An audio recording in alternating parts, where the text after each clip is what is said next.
दोनों चुड़ैलें अपने घर पर बैठकर कुछ बातें कर रही थीं। बहन, बाहर गए हुए कितने दिन हो गए ना। हाँ दीदी, पूरा दिन घर पर ही बैठे रहते हैं।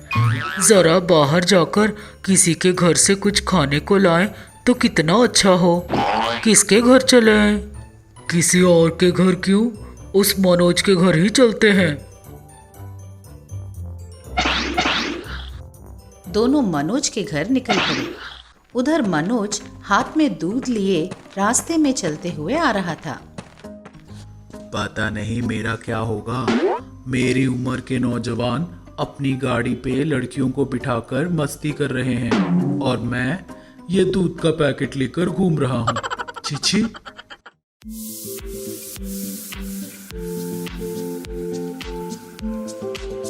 क्या मस्त है ये छोरी। ऐसी लड़की मेरी जिंदगी में आ जाए तो कितना अच्छा हो। ऐसी लड़की क्यों, इसी लड़की को ट्राई करते हैं। हेलो, हाय। हाय। गांव में नई हो, किसके घर आई हो? मैं अपने मोहन चाचा के घर आई हूँ। मोहन तुम्हारा चचा है? वो मेरा मामा लगता है। आपका नाम? राधा। अच्छा है, मेरा नाम मनोज है। आप बहुत सुंदर हो। थैंक्स। आपकी मुस्कान भी बड़ी अच्छी है। क्यों, लाइन मार रहे हो क्या? नहीं, मैं सीधे सीधे ही बोल रहा हूँ। मुझे आप पहली नजर में ही भा गई। अगर आप हाँ करें तो शादी भी करना चाहता हूँ। तुम क्या खुद को कृष्ण कन्हैया समझ रहे हो कि देखते ही फिदा हो जाऊं और प्रपोज करते ही हाँ बोल दूं? हाँ, मुझ में क्या कमी है? छी, है क्या तुम में खास? तुम जो बोलो मैं वो करूँगा। ना कर पाऊँ तो बोलना। ज्यादा कुछ मत करना। कृष्णाष्टमी आ रही है ना, उस दिन अगर तुमने मटका फोड़ दिया तो मैं तुमसे ही शादी करूंगी।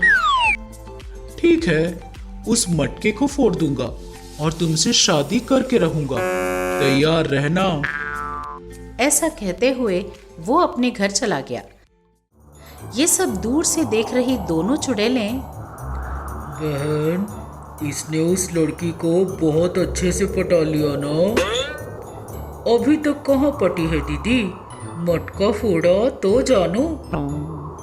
हाँ, ऐसा तो हम नहीं होने देंगे। इतने दिनों बाद उसे बदला लेने का मौका आया है। हाँ दीदी, इस बार हम उसे ऐसे मात देंगे कि वो जिंदगी भर उसे भूल नहीं पाएगा।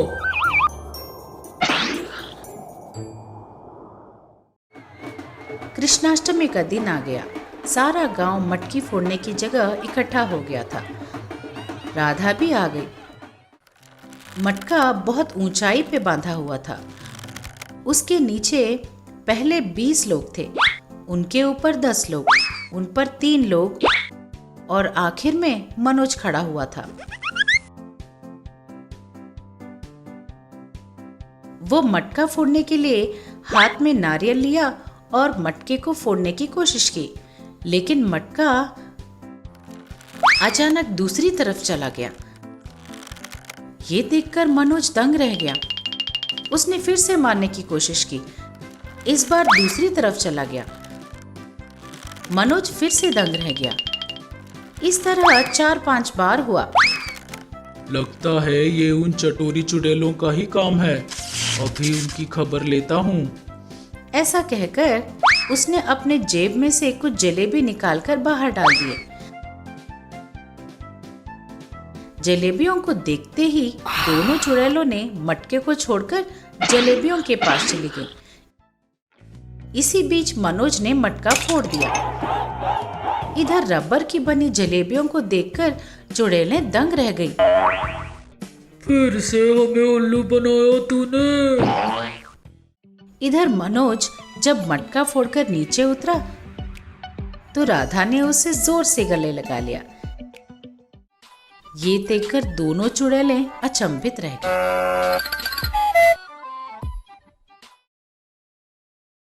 वंशी और विनोद दोनों वज्र वॉशिंग पाउडर कंपनी में सेल्समैन की नौकरी किया करते थे। उन दोनों को रोज 20 वॉशिंग पाउडर के पैकेट बेचने थे।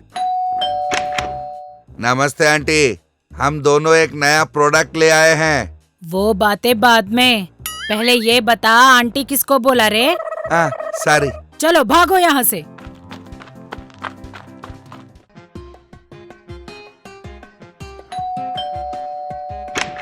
हेलो मैडम, हम वज्र वॉशिंग पाउडर प्राइवेट लिमिटेड से एक नया प्रोडक्ट लेकर आए हैं। ये अभी मार्केट में आया नहीं है। क्या मैं आपको एक डेमो दिखाऊं? हाँ हाँ, दिखाइए दिखाइए, हम भी तो जरा देखें वो कैसे काम करता है। ठीक है मैडम, जरा एक बकेट में पानी ले आइए और जो कपड़े धोने हैं उन्हें भी ले आइए। हाँ मैडम, बकेट में 1 टेबलस्पून वॉशिंग पाउडर डालिए और जो कपड़े धोने हैं उन्हें 15 मिनट भिगो के रखिए। उस औरत ने उसे 15 मिनट भिगो के रखा। उसके बाद अब ये बकेट में जो कपड़े रखे थे वो सारे सफेद और चमकदार हो गए होंगे। उन्हें देखते ही आपकी आंखों में भी चमक आ जाएगी। विनोद ने बकेट में से कपड़े निकाले। सारे कपड़े सफेद रंग में बदल गए थे। अरे रे, ये सब क्या कर दिया तुम लोगों ने? मेरे लाल रंग का कुर्ता, मेरी पीली साड़ी, मेरा ब्लू पैंट। तुम्हारे इस वज्रा वॉशिंग पाउडर ने मेरे सारे रंगीन कपड़ों को सफेद बना दिया। उस औरत ने झाड़ू उठा लिया और उन दोनों को मारने दौड़ी। वो दोनों अपने जान बचाकर वहां से भाग निकले। सफेद चमकदार कपड़े। ए सुन, ये वॉशिंग पाउडर तो बड़ा बकवास है, इसे अब बेचे कैसे? जो बकवास प्रोडक्ट बेच सकता है ना, वही असली सेल्समैन होता है। हेलो मैडम, हम वज्र वॉशिंग पाउडर प्राइवेट लिमिटेड से एक नया प्रोडक्ट लेकर आए हैं। ये अभी मार्केट में आया नहीं है। क्या मैं आपको एक डेमो दिखाऊं? हाँ हाँ, दिखाइए दिखाइए।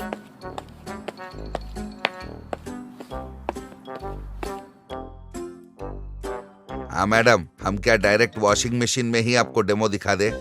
वो सब तो ठीक है, मगर जरा ध्यान से।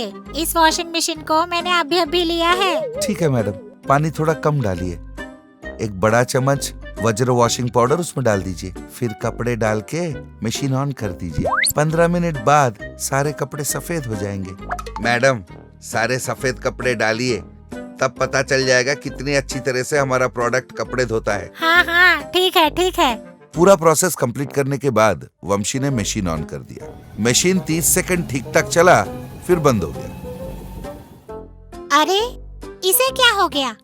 वंशी ने मशीन ऑफ किया, फिर उसे ऑन किया। मशीन ऑन तो नहीं हुआ, पर उसका ढक्कन खुल गया। हाय राम, मेरे नए वॉशिंग मशीन को तुम लोगों ने खराब कर डाला। पूरे 30,000 दे के खरीदा था उसे। तुम लोगों को छोड़ूंगी नहीं। मेरे कपड़े बर्बाद करके कहाँ भागे जा रहे हो? साथ में इस बकवास वॉशिंग पाउडर को भी लेते जाओ। हाँ मैडम, वो आप ही के लिए है, रख लीजिए, फ्री फ्री फ्री। एक तो मेरा वॉशिंग मशीन खराब कर दिया, ऊपर से इतना सारा पाउडर छोड़ गए। अब इतने सारे पाउडर का मैं क्या करूं? हाँ, इन सूखे हुए टमाटर के पेड़ों में डाल देती हूँ।